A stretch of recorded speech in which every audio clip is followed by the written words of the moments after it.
Hello everyone, फिर से आप लोगों के लिए एक बहुत ही इंटरेस्टिंग न्यू चाइनीज ड्रामा लेकर आई हूँ। तो चलो जल्दी से वीडियो को लाइक और चैनल को सब्सक्राइब करना मत भूलना। तो ड्रामा की स्टार्टिंग होती है हमारी फीमेल लीड यूना के साथ, जो यहाँ अपनी कल्टीवेशन कर रही होती है और वो एक इमॉर्टल है। तभी इतने में यूना के ऊपर बिजली गिर जाती है और वो अपनी कल्टीवेशन कंप्लीट नहीं कर पाती। इतने में उसके मास्टर यहाँ पर आ जाते हैं। तो यूना उनसे पूछने लगती है कि उसने तो आखिर सारे लेवल पार कर लिए, तो आखिर वो लास्ट स्टेप अपना कंप्लीट क्यों नहीं कर पा रही है। तो उसके मास्टर उसे बताते हैं कि अब उसकी हेल्प उसका डिस्टेंट पर्सन ही कर पाएगा और जब वो उसे मिलेगी तो फिर वो अपना ये लास्ट कल्टीवेशन भी कंप्लीट कर पाएगी। और फिर यूना के मास्टर उसे एक हार्ट सील लॉक देते हैं और कहते हैं कि इसकी मदद से तुम अपने डिस्टेंट पर्सन को ढूंढ पाओगी और उसे पहचान पाओगी। फिर यूना यहाँ इंसानों के बीच में रहने लग जाती है और तभी उसकी मेड उसे पूछती है कि मास्टर, हमें 500 साल हो गए हैं और अभी तक आपका डिस्टेंट पर्सन मिला नहीं, तो आखिर वो कब आएगा। तो यूना कहती है कि वेट करो, वो जल्द ही मिल ही जाएगा। तभी यूना के इस शॉप में हमारा मेल लीड जियांग आया होता है और वो यहाँ पर एक एंटीक को पसंद करता है। तो यूना जाकर उसे रोकने लगती है और कहती है कि इसे मैं नहीं बेच रही हूँ। तो भी वो इसी को ही खरीदने की डिमांड करता है और फिर यूना उसे देखते ही फील करने लगती है कि शायद वही उसका डिस्टाइन पर्सन है। फिर वो उसे ये बेच देती है और वो उसे अपना कार्ड देकर जाता है और यूना और उसकी मेट को पता लगता है कि वो हुओ फैमिली से बिलोंग करता है। मेट कहती है कि पिछली बारी हुओ फैमिली के मास्टर ने आपसे एक बॉल खरीद के लेकर गया था, उसको उसने पेमेंट भी नहीं किया था। तो फिर यूना कहती है कि अब टाइम आ गया है हुओ फैमिली से पेमेंट लेने का। फिर हम देखते हैं यहाँ पर जियांग के डैड बीमार होते हैं और उसके अंकल यहाँ पर उसकी स्टेप मॉम से बात कर रहे होते हैं और कह रहे होते हैं कि सिस्टर इन लॉ, भाई के पास ज़्यादा टाइम नहीं बचा है, वो तो ऐसे ही इतना बीमार है और 2 दिन में मर जाएगा, तो हमें जल्द से जल्द फैमिली के लिए एक नया हेड चुनना चाहिए। फिर जियांग का स्टेप ब्रदर भी अपनी मॉम से कहने लगता है कि मॉम, आखिर आप बस उस पेंटिंग वाली लड़की की वजह से इतनी जिद क्यों कर रही हैं। तो फिर स्टेप मॉम कहने लगती है कि मैं बस उस औरत से एक बार मिलना चाहती हूँ, क्योंकि तुम्हारे डैड अभी मरते वक्त भी मुझसे मिलने के बजाय उस औरत का नाम ले रहे हैं, वो उसी को ही देखना चाहते हैं। तो इसी वजह से मैंने काफ़ी पैसे लगाकर उस औरत की पेंटिंग बनवाई थी, सिर्फ उसे देखने के लिए कि तुम्हारे डैड उसके लिए इतना पागल है, लेकिन लगता है वो मुझसे मिलना ही नहीं चाहती है। तभी इतने में यूना यहाँ पर आ जाती है और वो कहती है कि क्या तुम लोग मुझसे मिलना चाहते हो। फिर यूना को देखते ही जियांग के अंकल कहने लगते हैं कि ये तो सच में वही पेंटिंग वाली लड़की है। जियांग का स्टेप ब्रदर हान भी कहता है कि मॉम, ये लड़की तो सच में बहुत ज़्यादा ही ब्यूटीफुल है, तभी तो डैड इसके पीछे इतना पागल है। और फिर जियांग की आंटी भी कहने लगती है कि एक लड़की होकर मैं भी इसकी ब्यूटी की दीवानी हो चुकी हूँ, लेकिन आखिर ये इतनी यंग कैसे। इसे देखकर लग रहा है कि ये तो बिल्कुल हमारे बच्चों की एज की है, कहीं ये उस औरत की बेटी तो नहीं है। फिर यहाँ जियांग की स्टेप मॉम तो इतना गुस्से में बैठी होती है कि वो यूना की तरफ देख भी नहीं रही होती है और गुस्से में उसे कहने लगती है कि तुम्हें क्या लग रहा है कि मेरा हस्बैंड मरने वाला है तो तुम उसकी प्रॉपर्टी में हिस्सा लेने आई हो। तो यूना कहती है कि मैं और तुम्हारे हस्बैंड हुओ मिंग अच्छे दोस्त हैं, सिर्फ इसलिए ही मैं तुम्हें इग्नोर कर रही हूँ, तो अच्छा ही होगा कि तुम जेलसी में अपने आप को तंग मत करो। ये सुनते के साथ ही स्टेप मॉम से चिल्लाती है कि तुम कितनी बदतमीज हो। तभी यूना यहाँ पर अपने दिए हुए उस बॉल की तरफ देखती है और अपने मैजिक से पहचान लेती है कि उसमें कुछ तो गड़बड़ी करी गई है, क्योंकि उस पर से काला साया नजर आ रहा है। फिर इतने में मेड आकर बताती है कि मास्टर की तबीयत खराब हो गई है और वो मरने वाले हैं। ये सुनते के साथ ही जियांग का अंकल कहने लगता है कि हम लोग वेट क्या कर रहे हैं, चलो जल्दी से भाई को देखने चलते हैं। और सिस्टर इन लॉ, अब आप इतना गुस्सा मत हो और चलो देखने। तो फिर स्टेप मॉम मान जाती है कि ठीक है, वैसे भी वो मरने ही वाला है तो मिल ही लेती हूँ। फिर ये सभी लोग यहाँ रूम में आ जाते हैं और यहाँ पर पहले से ही जियांग होता है। वो कहने लगता है कि डैड तुम लोगों से मिलना चाहते थे। फिर इतने में जैसे ही जियांग यहाँ पर यूना को देखता है तो वो पहचान लेता है कि उसने उसे पहले भी देखा था शॉप में। फिर यूना तुरंत ही अपने मैजिक की मदद से जियांग के डैड को ठीक कर देती है और वो होश में आते के साथ ही यूना के सामने नील डाउन करते हुए उसे अपनी लाइफ सेवर कहने लगते हैं और कहते हैं कि मुझे बहुत ही खुशी हुई कि हम फिर मिल गए। और वो यूना को रिस्पेक्ट देते हुए उसके सामने नील डाउन कर रहे होते हैं। तभी जियांग का अंकल उसे समझाने लगता है कि भाई, आखिर तुम इसके सामने क्यों झुक रहे हो, ये तुम्हारी लाइफ सेवर थोड़ी ना है, ये ज़रूर उसकी बेटी होगी।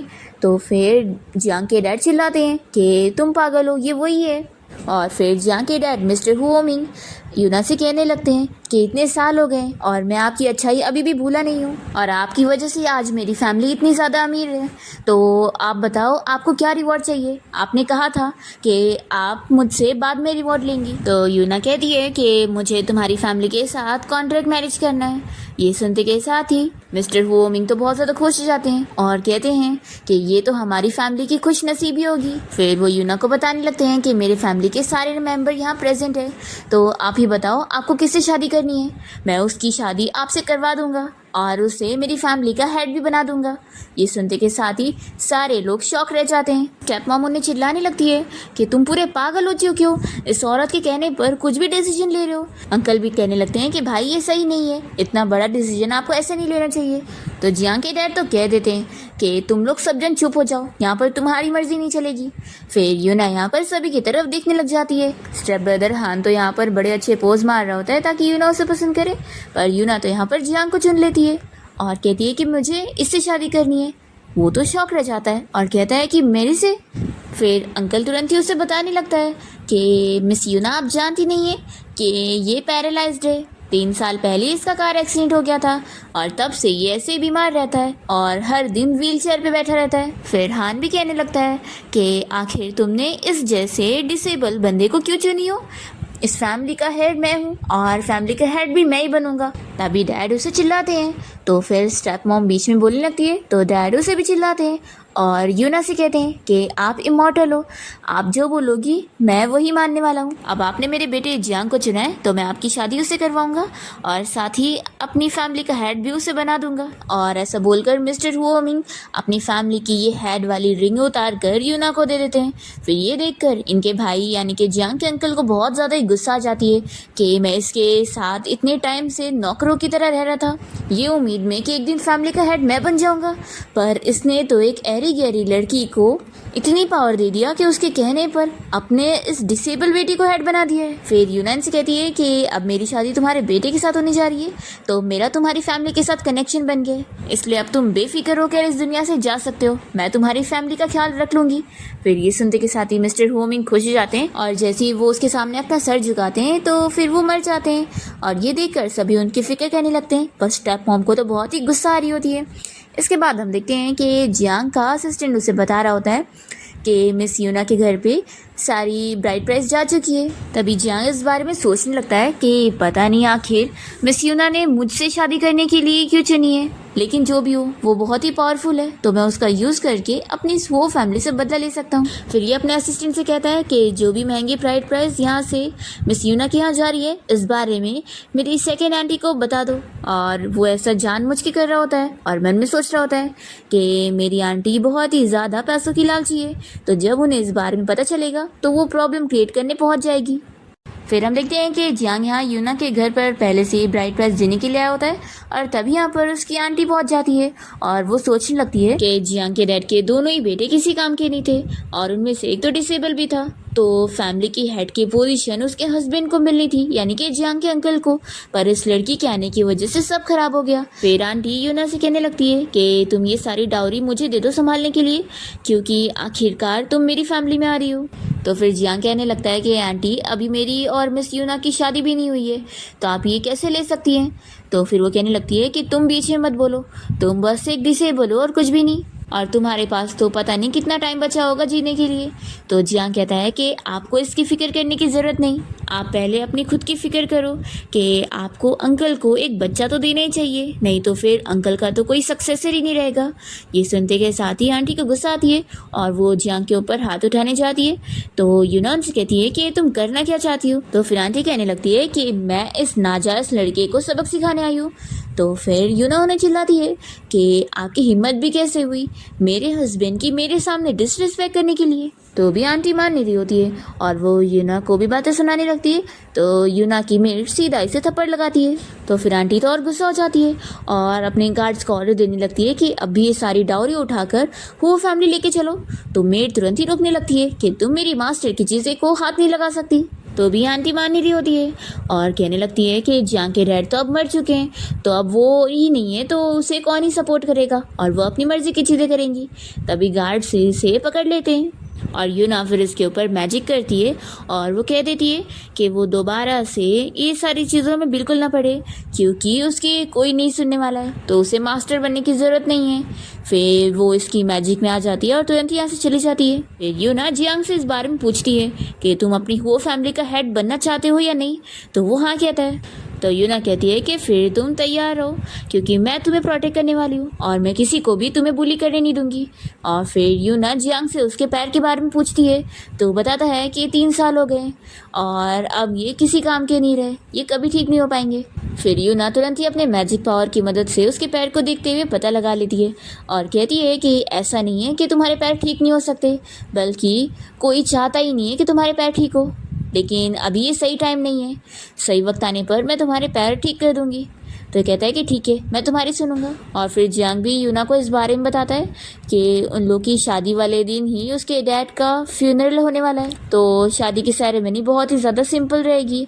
तो यूना कहती है कि मेरी शादी कभी सिंपल हो ही नहीं सकती।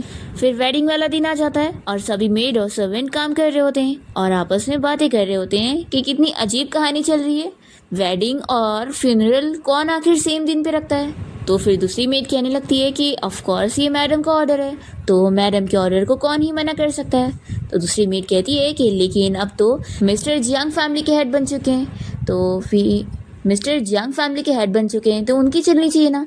तो दूसरी मेड कहती है कि चाहे जो हो जाए, उनकी स्टेप मॉम की यहाँ चलने वाली है। और फिर ये लोग ये भी बातें करती हैं कि होने वाली डॉटर इन लॉ ने तो पहले से ही स्टेप मॉम से पंगा ले चुकी है, तो अब थोड़ी ना उसके दिन यहाँ पर अच्छे होने वाले हैं, अब बहुत ही मुश्किलों से रहेगी वो। फिर हम देखते हैं कि यूना और जियांग साथ में यहाँ वेडिंग के लिए पहुँच जाते हैं और फिर तभी यहाँ पर हम जियांग की आंटी को देखते हैं जो कि उसके स्टेप मॉम को चढ़ा रही होती है और उनसे कह रही होती है कि देख लो, वो लड़की यहाँ पर आते के साथ ही अपने रूल्स चला रही है और उसने मुझे कितनी बातें सुनाई और मुझे हेड के पोजीशन पर से भी हटा दी। और सोचो, फैमिली के हेड की पोजीशन तो आपके बेटे को मिलनी चाहिए थी ना, और ऐसे कैसे उस लड़की के कहने पर मास्टर ने उसकी शादी जियांग जैसे डिसेबल से करवा दी और उस डिसेबल को हमारी फैमिली का हेड बना दिया। तो भी आखिर आप इतनी शांत क्यों बैठी हुई हैं, आप कुछ कर क्यों नहीं रही है। तो फिर स्टेप मॉम फाइनली बोलती है कि फैमिली का हेड तो अपने डिसीजन ले सकता है, लेकिन वो लड़की की यहाँ पर नहीं चलने वाली है। तो फिर आंटी खुश हो जाती है और पूछती है कि सिस्टर इन लॉ आपने कुछ तैयारी करी हो। तो फिर हान बताने लगता है कि मॉम ने ऑलरेडी यहाँ पर फैमिली के बाकी तीनों हेड को बुला के रखी है और वो यहाँ पर आकर उस लड़की को सबक सिखाने वाले हैं और जियांग को मजबूर करने वाले हैं कि वो हेड की पोजीशन मुझे रिटर्न करे।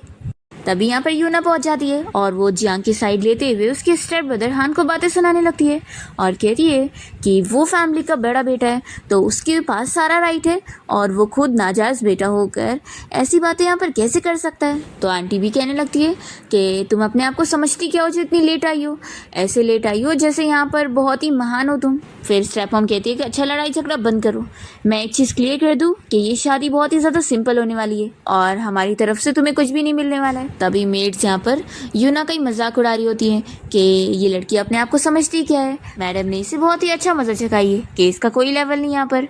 तभी जियांग कहता है कि किसने कहा कि मेरी वाइफ को कुछ नहीं मिलेगा, वो सब डिजर्व करती है। फिर उसके गार्ड्स यहाँ पर बहुत सारे महंगे महंगे गिफ्ट लेकर आते हैं और जियांग कह देता है कि ये सब उसकी वाइफ के लिए, क्योंकि अब उसके डैड यहाँ पर नहीं है तो उनकी जगह वो ये सारी रस्में कंप्लीट कर रहा है। फिर ये देखते के साथ ही स्टेप मॉम गुस्सा जाती है और कहती है कि तुम्हारी हिम्मत कैसे हुई, तुम्हें कोई भी यहाँ पर फैमिली का हेड नहीं मान रहा है। तो फिर ये कहने लगता है कि मेरे डैड की लास्ट विश थी कि मैं फैमिली का हेड बनूं, तो वो मैं बन चुका हूँ। तो स्टेप मॉम उसे चिल्लाकर उसका मुंह बंद रखने के लिए बोलती है और कहती है कि अब तुम्हारे डैड यहाँ पे नहीं रहे तो तुम उनके नाम पर मुझे धमकी नहीं दे सकते हो और अब मैं देखती हूँ कि तुम फैमिली के हेड कैसे बनोगे। मैंने यहाँ पर फैमिली के बाकी तीनों हेड को बुला ली हूँ। फिर हान यूना से कहता है कि तुम आखिर इससे क्यों शादी कर रही हो, इस डिसेबल से शादी करके तुम्हारा कोई फ़ायदा नहीं है, इसके पास तो वैसे भी अब कुछ नहीं रहने वाला और ये मर भी जाएगा, क्यों ना तुम मुझसे शादी करो, फैमिली का हेड तो मैं ही बनूंगा, तो मुझसे शादी करने में ही तुम्हें फ़ायदा होगा। ऐसा बोलकर वो यूना को हाथ लगाने जा रहा होता है। तभी यूना की मेड तुरंत ही उसे एक थप्पड़ लगाती है और कहती है कि उसकी हिम्मत कैसे हुई उसकी मास्टर को हाथ लगाने की कोशिश करने की। फिर ये देखते हुए तो आंटी को हंसी आ रही होती है। तभी जल्दी से स्टेप मॉम जाकर अपने बेटे को संभालने लगती है और मेड से कहती है कि इसे तुरंत ही हॉस्पिटल लेके चलो। फिर इसी बात का फ़ायदा उठाते हुए आंटी यहाँ पर यूना को बातें सुनाने लगती है कि तुम्हारी हिम्मत कैसे हुई सेकेंड यंग मास्टर को हाथ लगाने की, लगता है तुम्हें बचना नहीं है, तुम्हें तो अभी इसी वक्त सिस्टर इन लॉ से माफ़ी मांगना चाहिए। यूना कहती है कि ये डिज़र्व नहीं करती है कि मैं इससे माफ़ी मांगूंगी। तो फिर स्टेप मॉम यूना से कहती है कि सच में मैं तुम्हारे फेस से आज तक नफरत करती आ रही हूँ और तुम्हारी इतनी हिम्मत हो गई कि तुमने मेरे बेटे को चोट पहुँचाई। फिर आंटी कहती है कि अभी भी टाइम है, चुपचाप माफ़ी मांग लो। तो यूना कहती है कि मैंने बोली ना, ये अफोर्ड नहीं कर पाएगी मेरा नील डाउन होना, और वैसे भी तुम भी तो यही चाहती हो ना कि ये तो मर जाए। तो आंटी कहने लगती है कि सिस्टर इन लॉ ये कुछ भी कह रही है, मैंने ऐसा कुछ भी नहीं सोची। तभी जियांग का अंकल कहता है कि आखिर ये तुम्हारी होने वाली फ्यूचर मदर इन लॉ है, तो इनके सामने नील डाउन होकर माफ़ी मांगना कौन सी गलत बात हुई। फिर यूना अपने मैजिक पावर की मदद से जैसी अंकल की तरफ देखती है तो उसे पता लग जाता है कि ये बिल्कुल भी अच्छे नहीं है और यही है जो सारे बुरे काम कर रहे हैं। फिर वो कह देती है कि वो ये जो बुरे बुरे काम कर रहे हैं ना, इसकी वजह से उनका अंत भी बुरा होगा। सुनते के साथ ही अंकल तो बहुत ही गुस्सा हो जाते हैं और कहने लगते हैं कि इस जैसी लड़की जो सभी की बेइज्जती कर रही है ये हमारी फैमिली में नहीं आ सकती। तो जियांग तो कह देता है कि आपके पास कोई हक नहीं है ये डिसाइड करने का कि मेरी वाइफ यहाँ पे रहेगी कि नहीं। फिर वो अपने डैड की दी हुई वो जेड वाली रिंग दिखाकर कह देता है कि अब मैंने इसे एक्सेप्ट कर चुका हूँ, तो आज से और इसी वक्त से मैं इस फैमिली का हेड बन चुका हूँ, तो मैं भी देखता हूँ कि अब मेरी वाइफ को कौन बुली करता है। तभी यहाँ पर फैमिली के बाकी तीनों हेड पहुँच जाते हैं और जियांग की स्टेप मॉम जल्दी से जाकर उन्हें अपनी बातों में लेने की कोशिश करती है और उन्हें भड़का देती है कि कैसे जियांग ने फैमिली के हेड की पोजीशन छीनने की कोशिश किया है और यहाँ पर अपनी मर्जी चला रहा है। तो फिर तीनों ही हेड यहाँ पर जियांग को चिल्लाने लगते हैं कि वो नाजायज़ बेटा होकर ये सब कैसे कर सकता है। तो फिर जियांग कहने लगता है कि अंकल, मेरे डैड ने मरने से पहले मुझे फैमिली का हेड बना कर गए, तो लगता है आप लोगों को ही मिसअंडरस्टैंडिंग हो गई है। पर ये तीनों मानने के लिए तैयार नहीं होते और जियांग और यूना दोनों कोई बातें सुना रहे होते हैं। फिर यूना जैसे ही पीछे मुड़ती है तो वो लोग उसे देखते के साथ ही उसे माफ़ी मांगने लग जाते हैं और नील डाउन करने लगते हैं। तो ये देखकर सभी लोग शॉक होते हैं और सोचते हैं कि यूना के पास ऐसा कौन सा मैजिक है जो वो सभी को माफ़ी मांगने पर मजबूर कर ही देती है। फिर यूना कहती है कि चलो बाकी की सेरेमनी कंप्लीट करते हैं। फिर वो स्टेप मॉम से कहती है कि आप चाहती है ना कि मैं आपको टी सर्व करूँ, तो ठीक है मैं कर ही देती हूँ। और फिर जैसे ही वो टी सर्व करने के लिए नील डाउन होने लगती है तो फिर काफ़ी आंधी तूफान आने लगता है और यहाँ की सारी चीज़ें हिलने लग जाती है। तो यूना उन लोगों को वार्निंग दे देती है कि वो क्या अभी भी चाहती है कि वो उसके सामने नील डाउन करे। तो स्टेप मॉम तो कह रही होती है कि हाँ। तो फिर यूना फिर नील डाउन भी कर लेती है। फिर तो यहाँ पर और भी ज़्यादा आंधी तूफान आ जाता है और सारी चीज़ें तहस महस हो जाती है और स्टेप मॉम की तबीयत भी ख़राब होने लगती है और उनके मुँह से खून आ रहा होता है। यूना कहती है कि अभी भी टाइम है, मुझसे माफ़ी मांग लो। तो भी स्टेप मॉम नहीं मानती और कहती है कि मैं नहीं मांगने वाली। फिर सभी गेस्ट यहाँ से चले जाते हैं और वो तीनों अभी भी यूना के सामने नील डाउन होकर माफ़ी मांगते हैं क्योंकि यूना ने उनकी भी पहले हेल्प कर चुकी है और क्योंकि यूना ने उनकी हेल्प करी है इस बारे में उन्हें अच्छी तरीके से पता है। यूना उनसे कहती है कि अब तुम लोग जाओ यहाँ से और याद रखना कि सब अच्छे ही काम करना है। और अब जियांग को हेड की पोजीशन मिल गई है तो मैं उम्मीद करती हूँ कि तुम लोग कोई प्रॉब्लम नहीं क्रिएट करोगे।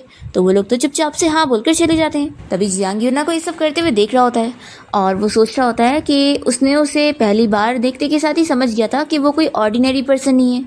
फिर जैसे ही वो जाता है तो यूना भी उसे देख रही होती है और सोचती है कि मेरा डिस्टाइन पर्सन सच में बहुत ही ज़्यादा इंटरेस्टिंग है। फिर हम यहाँ पर देखते हैं कि स्टेप मॉम को उनका बेटा हान और यहाँ पर अंकल आंटी सब मिलकर भड़का रहे होते हैं कि उन्हें कुछ तो करना पड़ेगा, वह ऐसे बैठे नहीं रह सकती है क्योंकि एक आउटसाइडर आकर उनसे उनकी कंपनी और बिजनेस छीन ले रही है। तो ये कहती है कि तुम लोग फिक्र मत करो, मैं बस 2 दिन में ठीक हो जाऊँ, फिर मैं उस लड़की को इस फैमिली से बाहर निकालती हूँ। फिर नेक्स्ट सीन में हम देखते हैं कि जियांग यूना से मिलने के लिए उसके घर गया होता है। तभी वो बैठे बैठे सो रही होती है और उसकी मेट जैसी यहाँ पर जियांग को आता हुआ देखती है तो वो तुरंत ही जियांग के असिस्टेंट के साथ यहाँ से बाहर चली जाती है इन दोनों को साथ में अकेला टाइम स्पेंड करने देने के लिए। तभी यूना जाग जाती है और जियांग उसे दिखाता है कि उसने उसके लिए पेस्ट्री लेकर आया है जो कि उसने खुद बनाया है। तो फिर यूना तुरंत ही उसे लेके टेस्ट करती है और तभी वो शेन से कहती है कि अब तुम अपनी पैंट रिमूव करो, मुझे तुम्हारा ट्रीटमेंट स्टार्ट करना है। तो ये कहता है कि क्या इसी वक्त? तो यूना उसे हाँ बोलती है। तभी यहाँ पर जियांग का असिस्टेंट आ जाता है और उसे बताता है कि बॉस आपके स्टेप मॉम ने आपको बुलाई है क्योंकि उन्हें आपसे कोई ज़रूरी बात करनी है। तो जियांग यूना से कहता है कि मैं जल्दी आता हूँ काम कंप्लीट करके। फिर वो यहाँ जैसी अपनी स्टेप मॉम से मिलने पहुँचता है तो वो उसे ऑफ़र देने लगती है और कहती है कि तुम चुपचाप से हेड की पोजीशन को हमें रिटर्न करो, तो फिर इसमें तुम्हारा ही फ़ायदा होगा, क्योंकि वो लड़की को तो हम यहाँ पे ज़्यादा दिन रखने वाले नहीं हैं। जब वो यहाँ निकल जाएगी तो उसके सपोर्ट के बिना तुम कुछ भी नहीं होंगे और तुम सड़क पर आ जाओगे। तो अच्छा रहेगा कि तुम हमारी हेल्प लो, तभी तुम्हें हमारा सपोर्ट मिलेगा। जियांग कहता है कि यानी आपके कहने का क्या मतलब है कि आप मेरे डैड की कही हुई बात के खिलाफ जाने वाली हैं। तो फिर हान इससे कहता है कि तुम्हारी हिम्मत भी कैसे हुई ये सब बोलने की, तुम्हारे पास कोई हक नहीं बनता कि तुम हेड की पोजीशन मुझसे छीन लो। तुम सेम अपनी मॉम की तरह हो जो कि इतनी जल्दी मरने वाला है और तुम बस एक लड़की के दम पर इतना उछल रहे हो, नहीं तो उसके बिना तो तुम कुछ भी ना कर पाओ। जियांग कहता है कि मैं बिल्कुल नहीं मानने वाला हूँ। तो फिर स्टेप मॉम कहती है कि फिर एक बार इस चीज़ को देख लो, फिर डिसाइड करना कि तुम क्या डिसीजन लेने वाले हो। तो जियांग देखता है कि इन लोगों ने उसकी मॉम की एशेस यहाँ पर लाया है। वो चिल्लाने लगता है कि आखिर तुम लोग मेरी मॉम की एशेस के साथ क्या करने वाले हो, जो भी करना है मेरे साथ करो। तो फिर हान कहता है कि अगर ऐसी बात है तो ठीक है, फिर तुम 100 बार मुझसे नील डाउन होकर माफ़ी मांगो तो मैं सोचूंगा। ओ तुम तो कर ही नहीं पाओगे, फिर तो तुम कोई काम के नहीं हो ना, तुम बस एक ट्रैश हो, इसलिए तुम्हें भी जल्द से जल्द अपनी मॉम की तरह मर जाना चाहिए।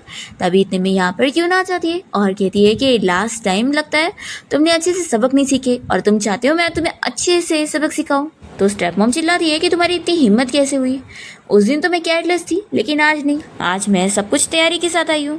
और फिर वो यहाँ पर अपने सारे फाइटर्स को बुला लेती है। तो यूना कहती है कि तुम्हारा हस्बैंड क्या कह कर गया है वो उसकी तो तुम्हारे लिए कोई इंपॉर्टेंस ही नहीं है। तो स्टेप मॉम कह रही है कि वो मेरे लिए कोई मायने नहीं रखता और मुझे तुम्हारे और उस पर बिल्कुल बिलीव नहीं है कि तुम लोगों के बीच में क्या क्या हुआ होगा, इसलिए मुझे तुम्हारे चेहरे से बहुत ही नफरत है। और फिर ये अपने सारे गार्ड से कहती है कि तुम लोग खड़े क्या हो, जल्दी से फाइट शुरू करो। फिर जैसे ये सारे गार्ड्स फाइटिंग के लिए आगे बढ़ते हैं तो यूना की मेड तो उन्हें एक ही बारी में मार के नीचे गिरा देती है। फिर हान भी फाइट के लिए आगे बढ़ता है तो वो उसे भी मारती है। तो स्टेप मॉम चिल्लाती है कि तुम्हारी हिम्मत कैसे हुई दोबारा मेरे बेटे को नुकसान पहुंचाने की। और फिर स्टेप मॉम जल्दी से जियांग की मॉम के एशेस के बॉक्स को उठाकर नीचे फेंक देती है। ये देखते हुए जियांग कहने लगता है कि प्लीज़ ऐसा मत करना। तो फिर स्टेप मॉम कहती है कि यही तुम लोगों का नतीजा है, तुम लोगों ने मुझे करने पर मजबूर किया। ऐसा बोलकर वो हंसने लगती है। और फिर जियांग तो यहाँ अपनी व्हील चेयर पे से कैसे कैसे उतर कर अपनी मॉम के एशेस को देखते हुए रो रहा होता है। तो फिर मेड यहाँ पर इसे चिल्लाने लगती है कि तुम पूरी पागल हो चुकी हो। तो स्टेप मॉम कहती है कि हाँ मैं पागल हो गई हूँ, तो क्या हो गया। तभी इतने में यूना अपना मैजिक करती है और फिर आसमान से बिजली चमकने लगती है और यहाँ पर तेज आंधी तूफान आता है। और फिर ये स्टेप मॉम और इसके दोनों मेड यहाँ इस धुएं की वजह से बेहोश हो जाती है। और ये सब देखते हुए यूना की मेड कहती है कि सही हुआ, ये सब ये डिजर्व करती है। इसके बाद स्टेप मॉम यहाँ हॉस्पिटल में होती है और डॉक्टर उनका चेकअप कर रहा होता है। हाथ पूछने लगता है कि डॉक्टर आखिर मेरी मॉम को क्या हुआ है, ये बिल्कुल हिल नहीं पा रही है और कुछ बोल क्यों नहीं रही है। तो फिर डॉक्टर कहता है कि अभी तो कुछ खास पता नहीं चल रहा है लेकिन शायद वो इतनी सीरियस नहीं है। ऐसा बोलकर वो चला जाता है। फिर हान कहने लगता है कि जरूर ये सब उसी लड़की ने करी है। तो फिर अंकल तुरंत ही उसे रोकते हैं और कहते हैं कि इसका कोई फायदा नहीं है क्योंकि वो एक विच है और तुम उसे हरा नहीं पाओगे। तो हान कहता है कि अंकल आखिर हम लोग जियांग को फैमिली का हेड बनने कैसे दे सकते हैं, 1 साल पहले हम ही ने उसका कार एक्सीडेंट करे थे ताकि वो डिसेबल हो जाए और अब हम लोग सक्सीड हो गए तो वो लड़की आकर हमारा प्लान खराब कर रही है और अगर उसे इस बारे में पता लग गया फिर तो हम लोग बचने वाले नहीं है। फिर दूसरी तरफ हम देखते हैं यहाँ पर जियांग को उसका असिस्टेंट उसे बता रहा होता है कि उसके अंकल उसके खिलाफ कुछ तो प्लानिंग वगैरह कर रहे हैं। तो ये कहता है कि मैं अच्छी तरीके से जानता हूँ, आखिर कब वो शांत बैठे, उन्होंने तो सारे सीक्रेटली सारे काम करे और मैं जानता हूँ कि वही मेरे एनिमी है, तो मैं भी जब तक शांति में प्रिपरेशन कर लेता हूँ। फिर तभी यहाँ पर यूना जियांग से मिलने आई होती है और उसे बताने लगती है कि मैंने तुम्हारी मॉम की एशेस को टेम्पल को दी थी डिसिस्ट करने के लिए। तो इसके लिए वो यूना को थैंक्स करने लगता है। यूना इससे कहती है कि लेकिन फिर मुझे पता चला कि वो तुम्हारी मॉम के एशेस थे ही नहीं बल्कि वो तो बस लाइम पाउडर था। तो तुम क्या मुझे एक्सप्लेन नहीं करोगी कि ये सब क्या है। तो फिर जियांग एक्टिंग करने लगता है कि ऐसा कैसे हो सकता है, वो मेरी मॉम के एशेस ही थे। तो कहती है कि एक्टिंग करना बंद करो, ऐसा थोड़ी ना हो सकता है कि तुम्हारी मॉम के एशेस को पहले ही हटा दिया गया हो और तुम्हें पता ना चले। ऐसा वो उसका फेस पकड़ के कह रही होती है। तो जियांग कहता है कि ठीक है मैं मानता हूँ कि वो मेरी मॉम के एशेस नहीं थे मैंने उन्हें पहले ही हटवा दिया था क्योंकि मुझे लगा था कि वो लोग मेरी मॉम के एशेस के नाम पर मुझे धमकी ज़रूर दे सकते हैं। बस मेरे पास चांस नहीं मिला तुम्हें इस बारे में बताने का, इसलिए सॉरी, प्लीज़ तुम मुझसे इस बात पर गुस्सा मत होना। फिर वो उसे बताने लग जाता है कि उसकी मॉम की डेथ अभी जल्दी में हुई है और उसे हमेशा से इस घर में बुली किया गया है, चाहे वो बचपन में हो और या फिर बड़े होने के बाद एक्सीडेंट करके हो, इसलिए वो अपने आप को प्रोटेक्ट करने के लिए सारी कोशिश कर रहा है। तो फिर यूना कहती है कि मैं तुमसे गुस्सा नहीं होंगी, लेकिन मुझे इतना तो लग ही रहा है कि तुम वीक हो नहीं और तुम बस मेरे सामने प्रिटेंड करते हो। तुम चाहते हो कि तुम मेरा यूज़ करके अपनी फैमिली से बदला ले सको, है ना? और इसके लिए तुमने मेरे सामने एक्टिंग करने में काफ़ी मेहनत करे हो। फिर जियांग जैसे कुछ बोलने जा रहा होता है तो वो कहती है कि अब तुम्हें मुझे कुछ भी एक्सप्लेन करने की ज़रूरत नहीं है। मैं मानती हूँ कि तुम्हारा चाइल्डहुड बहुत ही डिफ़िकल्ट रहा है, इसलिए तुम ऐसे हो गए हो अपने आप को प्रोटेक्ट करने के लिए, लेकिन मैं उम्मीद करती हूँ कि अब तुम आगे से मुझसे कोई झूठ नहीं बोलोगे। तो जियांग तुरंत ही कहता है कि हाँ, मैं बिल्कुल तुमसे कोई झूठ नहीं बोलने वाला। फिर यूना जैसी जाने लगती है तो वो उसका हाथ पकड़ के रोकता है और कहता है कि तुमने उस दिन बोली थी कि तुम मेरे पैर ठीक करोगी। तो फिर यूना जियांग का ट्रीटमेंट करने के लिए उसे रूम में लेकर जाती है और उसे लेटने का कहकर वो पहले मैजिक से उसके आंखों पर ब्लाइंड फोल्ड डाल देती है और कहती है कि उसे हटाना मत। और फिर यूना उसके पास आकर अपना मैजिक करना स्टार्ट करती है और जियांग को तो बहुत ही नर्वस फील हो रहा होता है। वो अचानक से उसका हाथ पकड़ता है और कहता है कि क्या ऐसे आँख बंद करके रहना ज़रूरी है। तो फिर वो अपना मैजिक यहाँ पर कंटिन्यू करती है और तभी इतने में वो यहाँ से गायब हो जाती है। फिर जियांग उठ जाता है और सोचता है कि मुझसे फ्लर्टिंग करने के बाद कहाँ गायब हो गई वो। फिर वो फील करने लगता है कि उसके पैर हल्के हल्के उसे फील हो रहे हैं और अब वो अपने पैर को हिला भी पा रहा है। फिर हम देखते हैं यहाँ पर यूना को, जो कि उसी एंटिक के पास आती है और देखकर समझ जाती है कि इसकी वजह से ये सारी प्रॉब्लम क्रिएट हो रही है क्योंकि इसके अंदर से एविल एनर्जी निकल रही है। फिर वो सोचती है कि अब उसे जल्द से जल्द इसका सॉल्यूशन निकालना होगा। वो यहाँ से चली जाती है और तभी अंकल उसे ऊपर से देख रहे होते हैं और वो सोचते हैं कि कहीं इस लड़की को शक तो नहीं हो गया है। मुझे इस बारे में सिस्टर इन लॉ से डिस्कस करना होगा। और फिर अंकल सीधा स्टेप मॉम से मिलने हॉस्पिटल जाते हैं और हान से पूछते हैं कि अभी तक तुम्हारी मॉम को होश नहीं आया, आखिर तुम ऐसे कैसे बैठे रह सकते हो? जियांग ने तुम्हारी हेड की पोजीशन भी तुमसे छीन लिया और तुम्हारी मॉम का भी हाल बनाया हुआ है। तो हान कहता है कि अंकल मैं क्या कर सकता हूँ, आप ही ने तो कहा था ना कि वो विच है और हम उसे नहीं हरा सकते, तो हम क्या करेंगे? तो अंकल कहते हैं कि मैं यहाँ पर आया हूँ तो यानी मेरे पास तुम्हारे लिए एक रास्ता है जिससे तुम्हारी हेल्प हो पाएगी।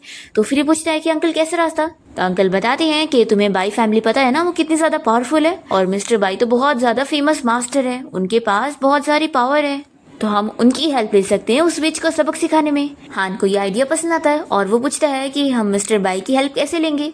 तो अंकल कहता है कि लगता है तुम भूल गए कि मिस्टर बाई की एक बेटी है जो कि तुमसे बहुत प्यार करती है। तो फिर हान बहुत ही डर जाता है और कहता है कि अंकल वो मोटी लड़की, आप चाह रहे हैं कि मैं जाकर उसे शादी कर लूँ उनकी हेल्प के लिए? नहीं अंकल, मैं ऐसा नहीं कर सकता हूँ, आपको कोई और ही रास्ता ढूंढना होगा।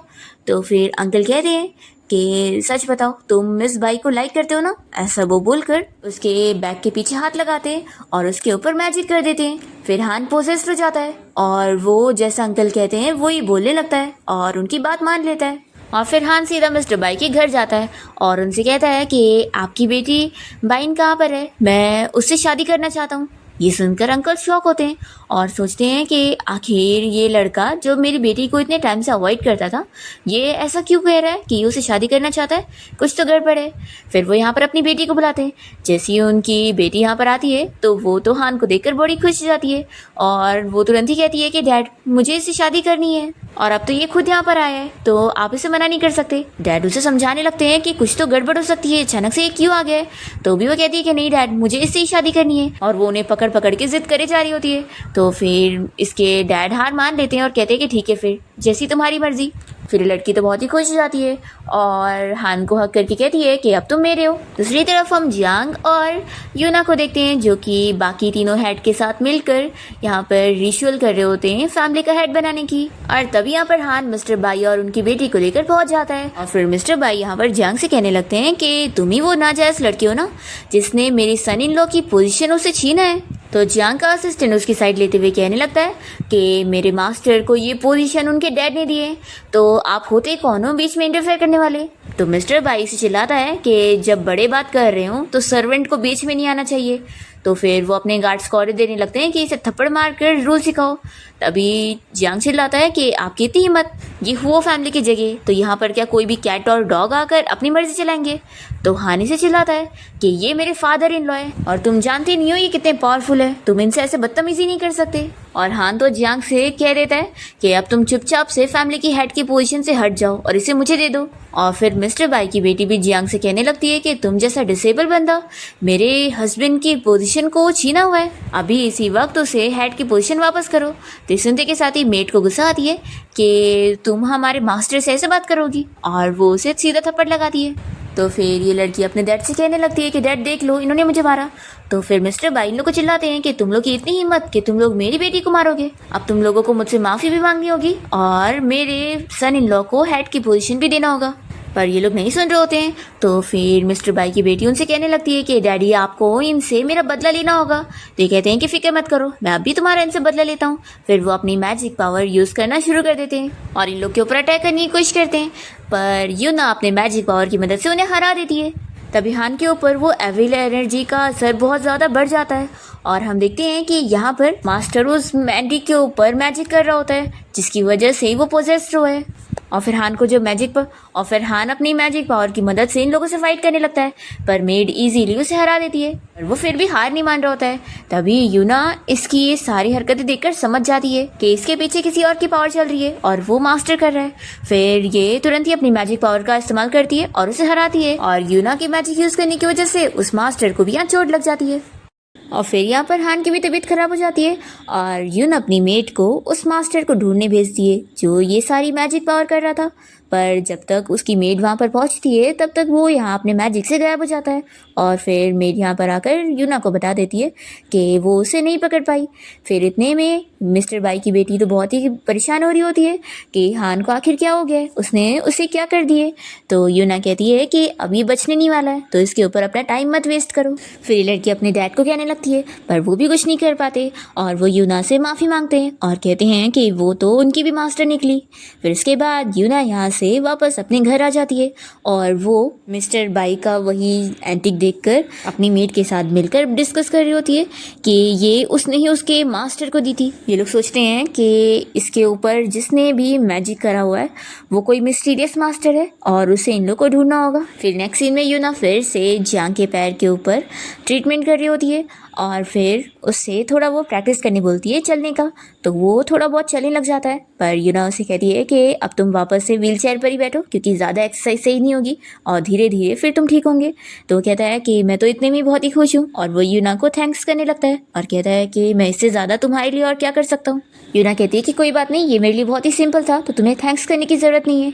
फिर जियांग कहता है कि क्यों ना हम लोग आज सेलिब्रेट करें और साथ में ड्रिंक करें। तो यूना इसके लिए मान जाती है। फिर दोनों साथ में जब डिनर करने बैठते हैं तो जियांग यूना को ड्रिंक निकाल कर देता है, पर तभी इतने में यूना की मेड उसे मैजिक पावर से कहने लग जाती है कि उसे ड्रिंक बिल्कुल नहीं करना चाहिए क्योंकि वो थोड़ी वाइन में बहुत ही ड्रंक हो जाती है। तो यूना कहती है कि नहीं, जियांग अगर मेरे साथ ड्रिंक करना चाहता है तो मैं उसके साथ मिलकर सेलिब्रेट करूँगी और तुम अभी थोड़े टाइम के लिए हमें अकेला छोड़ दो। फिर इसके बाद यूना जब यहाँ ड्रिंक करती है तो वो बस एक ग्लास वाइन में ड्रंक हो जाती है और फिर इतने नशे में होने के बाद वो जियांग को पकड़ के उसकी तारीफें करने लगती है कि वो सच में बहुत ही ज़्यादा हैंडसम है। तभी जियांग उससे पूछता है कि तुम्हें पता भी है मैं कौन हूँ। तो यूना कहती है कि मुझे पता है, तुम मेरे हस्बैंड हो। फिर यूना तो जियांग को किस करने लग जाती है और दोनों ही नाइट स्पेंड कर लेते हैं। फिर नेक्स्ट मॉर्निंग जब दोनों साथ में ब्रेकफास्ट कर रहे होते हैं तो जियांग यूना को कुछ कह नहीं पा रहा होता है। यूना कहती है कि मैं जानती हूँ तुम्हें कुछ कहना होगा, तो ठीक है मैं ही कह देती हूँ कि कल रात तुम होश में थे ना, तो तुम फिक्र मत करो, मैं तुम्हारे लिए रिस्पॉन्सिबल रहूँगी। और फिर ये बोलकर यूना यहाँ से चली जाती है। तब यहाँ पर जियांग का असिस्टेंट आता है और उसे इस बारे में बताता है कि उसका स्टेप ब्रदर हान अब नहीं रहा। तो जियांग अपने असिस्टेंट को उसका फ्यूनरल हैंडल करने के लिए बोलता है और साथ ही साथ पूछता है कि उसकी स्टेप मॉम अब कैसी है। तो वो बताता है कि अभी भी पहले की तरह ही है।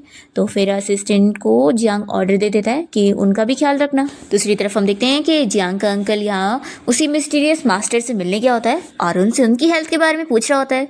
तो मास्टर कहता है कि वो मामूली सी विच मेरा कुछ बिगाड़ नहीं सकती है, मैं बिल्कुल ठीक हूँ। और फिर अंकल मास्टर से इस बारे में डिस्कस करने लगता है कि जियांग उस विच की मदद से फैमिली का हेड बन चुका है, तो आखिर वो लोग अब उसे कैसे डील करे। तो फिर मास्टर उसे एक आइडिया देता है कि याओ फैमिली सबसे रिच फैमिली है, तो उनके सपोर्ट से ही तुम उस जियांग को सबक सिखा सकते हो, और जब उसकी कंपनी का लॉस हो जाएगा तो फिर वो कुछ नहीं बचेगा। तो फिर अंकल को ये आइडिया पसंद आता है। फिर इसके बाद हम देखते हैं कि ये सभी एक ऑक्शन पार्टी में गए होते हैं, जहाँ पर जियांग भी यूना को लेकर पहुँचता है, और सभी लोग यूना को देखते रह जाते हैं और बातें करने लगते हैं कि ये कौन ब्यूटीफुल लड़की है। तो जियांग की आंटी तो यूना की बुराई कर रही होती है। तभी इन सभी लोगों को ऑक्शन पार्टी में सारे स्टोन में से पहचानना होता है कि कौन सा जेम है, और फिर उसी हिसाब से खरीदना होता है। तो फिर जब स्टोन तोड़ेंगे तो पता चलेगा कि वो असली जेम है कि नहीं। फिर यहाँ मास्टर जो स्टोन लेता है वो सारे नकली निकलते हैं, और यूना ने जो स्टोन चूज करी होती है वो असली में जेम निकलता है। और फिर इन लोग को तो शौक लग जाता है कि यूना की वजह से जियांग का तो और फ़ायदा हुआ है लॉस होने के बजाय। पर जिसका ये ऑक्शन पार्टी होती है मिस्टर याओ, वो जब ये देखता है तो वो साफ मना कर देता है कि वो जेम्स नहीं देगा, और अगर देगा तो फिर माइनिंग राइट्स नहीं देगा। यूना इसके लिए उसे चिल्लाती है तो भी वो मानने के लिए तैयार नहीं होता। तभी यहाँ पर उस मिस्टर याओ के ग्रैंडपा आ जाते हैं और उसे चिल्लाते हैं कि वो यहाँ कैसी हरकतें कर रहा है, और फिर वो सभी के सामने नील डाउन होकर यूना से माफ़ी मांगते हैं, और अपने ग्रैंडसन को भी कहते हैं कि तुम भी इससे माफ़ी मांगो, ये मेरी लाइफ सेवर है। तो फिर वो भी तुरंत ही यूना से माफ़ी मांगता है, और फिर ये लोग यूना के साथ साथ जियांग को भी ग्रीट करते हैं, क्योंकि ऑफ कोर्स वो उसका हस्बैंड है। ये सब देखकर सारे लोग बातें कर रहे होते हैं कि आखिर ये लड़की है कौन, जो मिस्टर याओ जैसे ओल्ड मैन भी उसे इतना ज़्यादा मान रहे हैं। जियांग की आंटी तो ये सारी चीज़ें देखकर उसके अंकल से कह रही होती है कि ये सब क्या चल रहा है, और तुम्हारा बैकर कहाँ है, इस लड़की को तो इतना सपोर्ट मिल रहा है। तो फिर अंकल इसे थप्पड़ लगाते हैं, और फिर ये मिस्टर याओ का ग्रैंडपा अनाउंस कर देता है कि यूना और उसके हस्बैंड ने जो जेम स्टोन चुने हैं वो लोग वो लेके जा सकते हैं, क्योंकि ये उन लोगों ने जीते हैं अपने टैलेंट से। फिर ये सुनकर जियांग और यूना खुश होते हैं, और जब यहाँ से जाने लगते हैं तो अंकल सामने आकर इन लोग को रोक लेता है और कहता है कि जियांग हु ग्रुप नहीं संभाल सकता, क्योंकि वो एक डिसेबल है और वो जल्द ही मर जाएगा, तो कंपनी किसी और को ही मिलनी चाहिए। आंटी भी कहने लगती है कि हाँ, आखिर ऐसे कैसे एक डिसेबल को कंपनी संभालने के लिए दिया जा सकता है। तो फिर जियांग अपने अंकल आंटी को दिखाने के लिए तुरंत ही खड़ा हो जाता है, और फिर उसे ऐसे खड़ा होता वो देखकर ये लोग तो शॉक हो जाते हैं और पूछते हैं कि तुम खड़े कैसे हुए। तो ये कहता है कि मैं तो कब का ठीक हो चुका था। तो फिर अंकल कहता है कि फिर तुम व्हील चेयर पे क्यों थे। ये कहता है कि मैं बस लेजी था और रेस्ट कर रहा था। तो फिर अंकल चिल्लाने लगते हैं कि तुम हम सभी को इतने टाइम से धोखा देते आ रहे थे। फिर जियांग और यूना तो यहाँ से चले जाते हैं, और जियांग का असिस्टेंट अंकल को व्हीलचेयर पे बैठा देता है और कहता है कि अब इस पे आप ही बैठो। फिर तो अंकल बहुत ही ज्यादा गुस्सा हो जाते हैं कि इन लोगों को अब मरना है। फिर इसके बाद यूना और जियांग जब कार में बैठ रहे होते हैं, तभी यूना की असिस्टेंट देख लेती है कि कोई तो चुपके से इन लोगों को देख रहा है, तो वो ढूंढने चली जाती है उसे, और फिर यूना अपनी आंखों की पावर से सारी चीज़ चेक करने लगती है। जियांग उससे पूछता है कि कुछ हुआ है क्या, तो यूना कहती है कि नहीं। और फिर दोनों ही जब कार में बैठकर जा रहे होते हैं, तभी बीच रास्ते में उनकी कार में आग लग जाती है। और फिर यहाँ हम अंकल को देखते हैं, जो कि मास्टर को गुड न्यूज़ बता रहा होता है कि वो यूना और जियांग दोनों साथ में कार में मर गए। तो मास्टर भी ये सुनकर खुश हो जाते हैं। अंकल कहता है कि वो लोग कार में पूरी तरीके से जल गए, और मास्टर ये सारा आपकी मैजिक स्पेल का कमाल है, आप सच में बहुत ही कमाल के हो, अब पूरी हुआ फैमिली मेरी होगी। यही बोलकर अंकल बड़ा खुश हो रहा होता है, पर इतने में जियांग और यूना यहाँ पहुँच जाते हैं, और जियांग कहने लगता है कि सॉरी अंकल, आपको डिसअपॉइंट करने के लिए।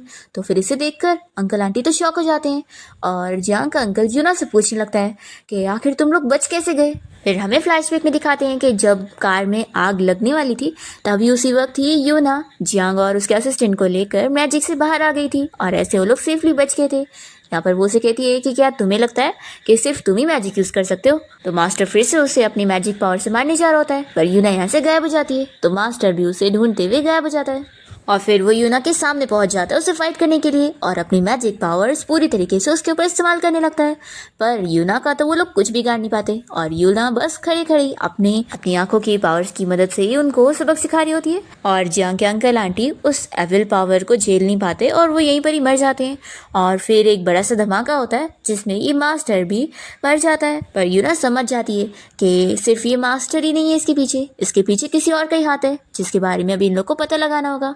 फिर इसके बाद हम देखते हैं कि यूना जियांग के साथ लंच कर रही होती है और वो उसे अपने हाथों से खिलाने जा रहा होता है। इतने में यहाँ पर यूना से मिलने उसकी सीनियर पहुंच जाती है और यूना तो समझ जाती है कि इन सारी चीज़ों के पीछे इसी का ही हाथ था।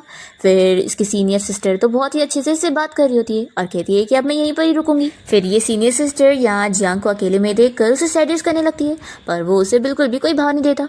तो ये कह रही है कि लगता है तुम मेरी सिस्टर के लिए लॉयल हो। तो ये कहता है कि ऑफ कोर्स मेरा हार्ट सिर्फ मेरी वाइफ के लिए। और फिर जियांग यहाँ से यूना के रूम में उससे मिलने आता है, पर यूना तो सो रही होती है। तो ये सोचता है कि इतनी जल्दी सो गई वो। तो फिर वो उसे स्माइल करके देख रहा होता है और उसके फोरहेड पर किस करता है। इतने में फिर उसे वही हार्ट सील वाला लॉक मिल जाता है और ये सोचने लगता है कि आखिर ये क्या है। फिर नेक्स्ट सीन में हम देखते हैं कि यूना की मेड उससे इस बारे में पूछ रही होती है कि मास्टर आप प्रेग्नेंट है, तो आप इस बारे में अपने हस्बैंड को क्यों नहीं बता रही है।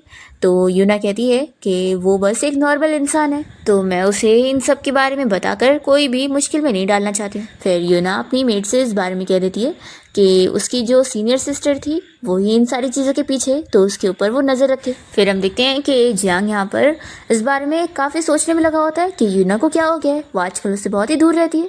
ये सोचता है कि कहीं वो बीमार तो नहीं है।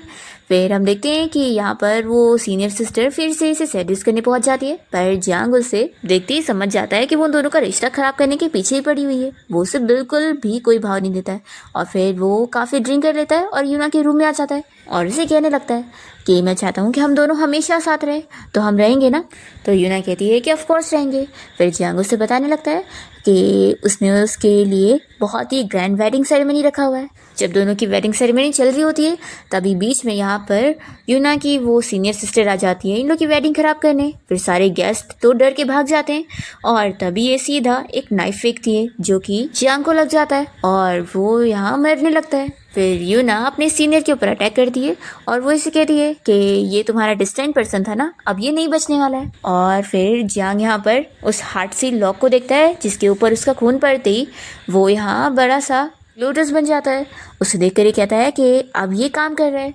तो यूना समझ जाती है और वो इससे कहती है कि आखिर तुमने मेरे लिए ये सब क्यों किया, मेरे लिए कल्टीवेशन करना इतना ज़रूरी नहीं है जितना तुम हो। तो जियांग कहता है कि नहीं, मैं जानता हूँ कि मेरी वाइफ एक ऑर्डिनरी पर्सन नहीं है और उसे इमॉर्टल बनना है, तो अगर मेरे मरने से तुम्हारी हेल्प होती है तो मैं वो ज़रूर करूँगा। तो यूना कहती है कि नहीं, तुम ऐसे नहीं जा सकते हो, अभी तो हमारा बेबी भी होने वाला है और तुमने उसे देखी भी नहीं। तो जियांग कहता है कि मैं समझूंगा कि वो गॉड की तरफ से हमारा गिफ्ट है, तो तुम उसका ख्याल रखना और तुम अच्छे से जीना। ऐसे बोलकर फिर वो मर जाता है और यूना उसके लिए रोने लगती है और ये सारी चीज़ें यूना की वो सीनियर सिस्टर देख रही होती है। तभी हम देखते हैं कि यूना को फिर उसके मास्टर दिखाई देने लगते हैं और वो उसे बताते हैं कि उसकी कल्टीवेशन तो ऑलरेडी कंप्लीट हो चुकी थी और ये बस उसका लास्ट टेस्ट हो रहा था जिसको उन दोनों ने पार कर लिए और ये साबित कर दिए कि वो दोनों एक दूसरे के लिए डिस्टाइन ही थे। फिर यूना यहाँ अपने पावर की मदद से अपनी सीनियर को सबक सिखाती है और उसे मैजिक से मार देती है और फिर फाइनली जियांग भी ठीक हो जाता है और यूना उसे बताती है कि उसके मास्टर ने उसे ठीक करें। जियांग जल्दी से यूना को हक कर लेता है और वो बहुत ही खुश होता है कि अब दोनों फाइनली हमेशा साथ रहेंगे और कभी अलग नहीं होंगे। और इसी के साथ इस ड्रामा की हैप्पी एंडिंग